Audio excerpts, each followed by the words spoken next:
Let me tell y'all this, all right? I understand that thinking. I get where you're coming from, but, I understand it. I picked it to end in 5, and damn it, it should have ended in 5. I got within 28.6 seconds of it ended in 5 before Mitchell Robinson and Josh Hart and all of them messed it up for me, along with Maxey, of course. But let me bring up Maxey in this regard. Maxey is averaging in the fourth quarter, Maxey is averaging 10 points on 61% shooting from the field Wow. and 67% shooting from three-point range. Now, Tom Thibodeau, what the hell are you going to do about that? What you going to do about that, Tom Thibodeau, Mr. Defensive Wizardry? I mean, what you going to do about that? Do something. Do something, okay?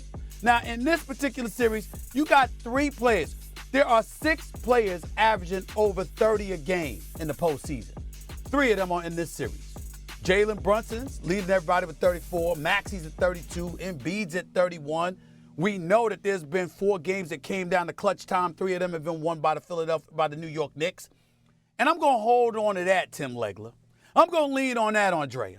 And I'm going to say Philly feeling itself. Big time victory in Game 5. David Adelson and Mr. Fanatics himself, Michael Rubin, buying tickets to make sure the Philly faithful show up. All of this other stuff. I got it. Y'all go ahead and y'all do that. It's cool. It's cool. Philly's the second home to me. Don't root against them. If they weren't going up against the Knicks, I'd be rooting for them. I got all that, okay? But in the end, what it comes down to is this. Embiid still ain't healthy, and that fan base, as hyped as it's going to be with that adrenaline rush and all of that other stuff, only amplifies the level of pressure they going to feel. Everybody ain't made for it, baby. Everybody ain't made for it. And so the way I'm looking at it, y'all go ahead, y'all had y'all moment, and it's good. And you got Game 5, and you going back to the city of brotherly love, and they going to be hyped. They going to be in that arena tonight. It's going to be special to see and all of that stuff. But in the end, it's going to come down to clutch time once again, and the New York Knicks won't make the same mistakes twice. They will end. Okay. So the New York Knicks didn't make mistakes. The Sixers just won that game. That's obvious. Okay? Missing free throws at the end of the game isn't making mistakes. Josh Hart is not going to shoot 100% of his, make 100% of his free throws. Okay? That's just the way it goes. Jalen Brunson has been inconsistent in this series because the Sixers always play great defense against him. So when he pretty much did nothing in overtime, that wasn't particularly shocking. That's just the way it goes. Listen, do I think that Maxey will always have the ability to make these logo threes and make threes where he gets fouled at the same time?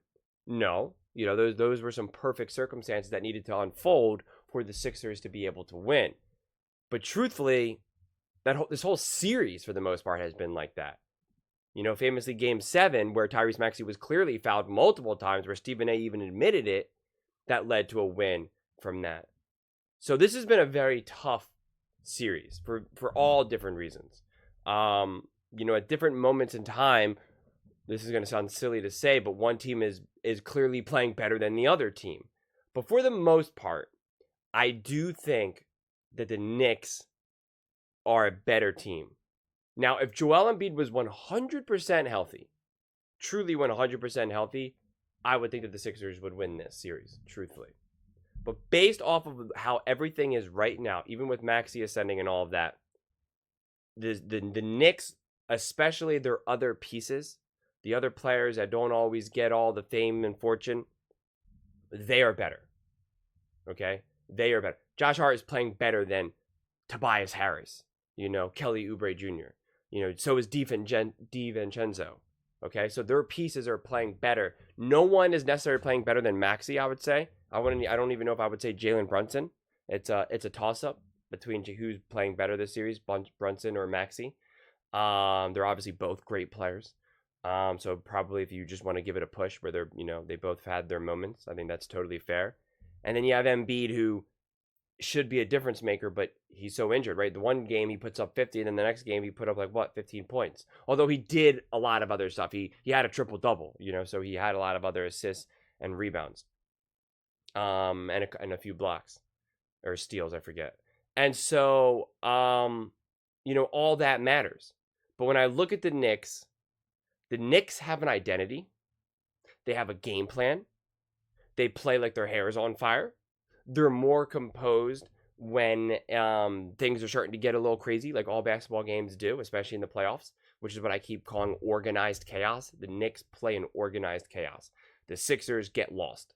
They have Tyrese Maxey, rather than calling the timeout, tries to just like panics and tries to like, roll it between a defender's legs. And again, I give Tyrese Maxey the excuse because he's 23 years old. It's to be expected. That's what happens. It takes you a few years and a few playoff runs to be able to truly get some experience and start to make the right decisions.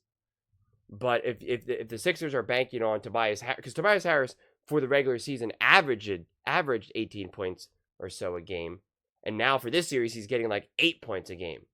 So it's been a disaster for him. And now last night I think he put up around 18 points. I forget exactly what it was, but it was a great outing. He was actually making his shots. And I just made a video about the Clippers, talking about how their stars you can't depend on. Kawhi Leonard's always injured. Paul George, James Harden, and Westbrook are just three of the most wildly inconsistent players that I've ever seen. More so Harden and Westbrook. And that's, the Clippers lost because all of a sudden James Harden can't score more than, 8 points in a game. And it's just like, what? And Westbrook goes like 2 for 11 or something. And so that is completely on the table for the Sixers and Tobias Harris. If the Sixers are expecting Tyrese Maxey to make these logo threes and Tobias Harris to actually be able to take charge to win these next 2 games, do not hold your breath. So make no mistake about it, to win this game, and here's the thing, especially with overtime, Joel Embiid played for 48 minutes.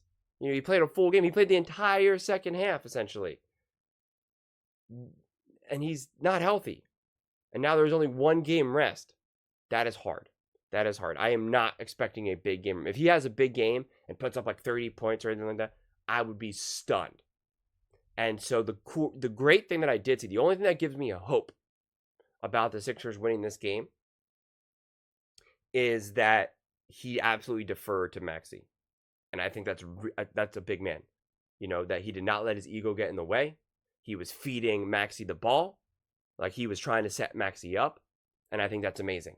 He was letting Maxey succeed rather than being like, all right, you just made the last few shots. Now it's my time. Let me go get some buckets. Like, no. He knew Maxey had it going. He knows Maxey has the legs and the health and the youth. And he was getting him the ball. And I think that's awesome. And that is winning basketball. And I've said this now a lot for this specific series, mainly as soon as I saw who Embiid was.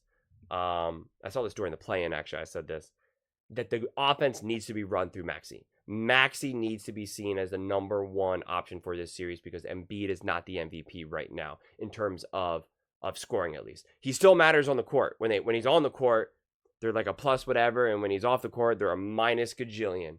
So it's like not even close. That's why he has to play the entire second half just to stay in the, just to have the Sixers have a fighting chance. But the offense itself, though, needs to be run through Maxey. Embiid needs to turn into a little bit of a more traditional big for these next 2 games. He needs to be, posting up. He needs to be getting these rebounds.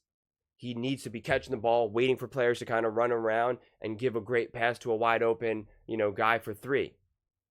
He can't just dribble 20 feet outside and then, do his 3. He doesn't have the legs underneath him.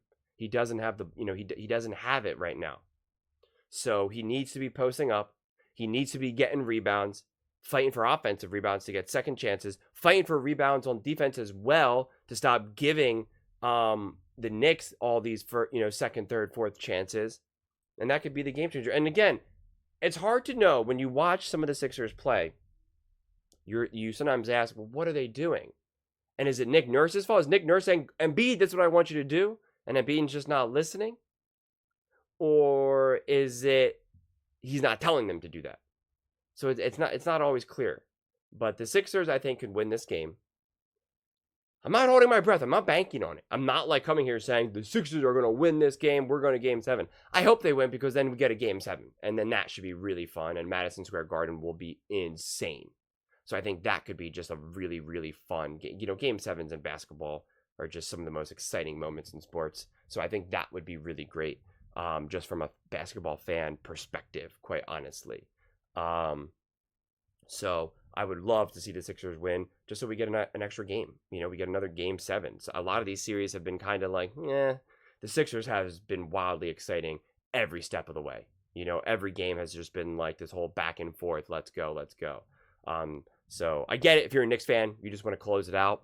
But yeah, I mean, I think Jalen Brunson's going to come to ball. I think this woke up the Knicks. I don't think the Knicks needed to be woken up necessarily because they were prepared right off the jump.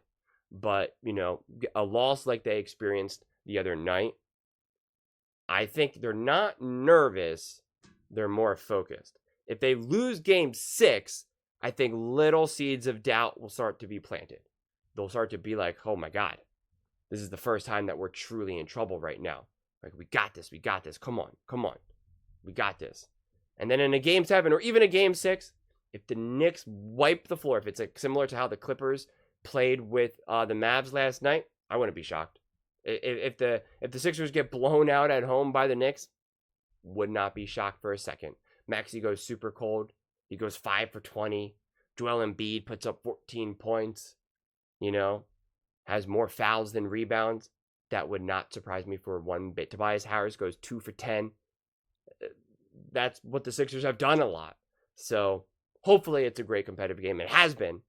So I really hope we get another great game. But those are just my thoughts. I would absolutely love to hear yours.